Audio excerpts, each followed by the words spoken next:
क्या एक बार फिर आतंक ने कश्मीर की बातें को दहला दिया है? क्या पहलगाम, जो अमरनाथ यात्रा और टूरिज्म के लिए जाना जाता है, वह फिर से आतंक का नया निशाना बन गया?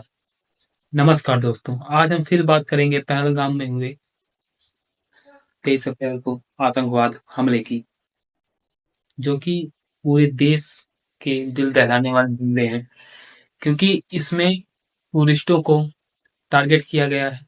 जिसमें सबसे दुखद बात यह है कि विनय कार्निवाल, जिसकी शादी 16 अप्रैल को ही हुई थी, मतलब 10 दिन भी नहीं बीता अब शादी को, और उनकी इसी टेररिस्ट अटैक में मृत्यु हो गई, जो कि बहुत ही दुखद हर एंगल से है।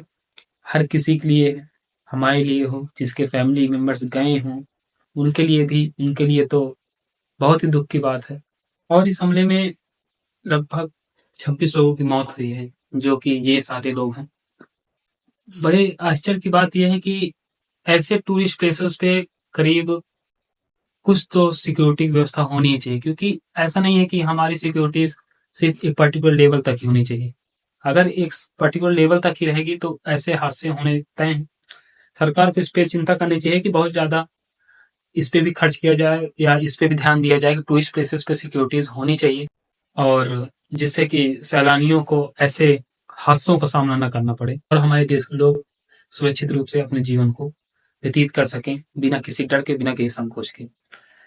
सरकार जवाबदेही भी बन इसमें होनी चाहिए कि सरकार ऐसे चीजों को पहले से क्यों नहीं मालूम कर पाती अपने सिक्योरिटी एजेंसीज के द्वारा, या फिर उनके पास बंदूकें कैसी आई, वो कैसे पहुंचे वहां तक, क्या रास्ते में कोई चेक पोस्ट भी नहीं था? कश्मीर जैसे इलाके में, पहलगाम जैसे इलाकों में क्या कोई चेक पोस्ट भी नहीं था?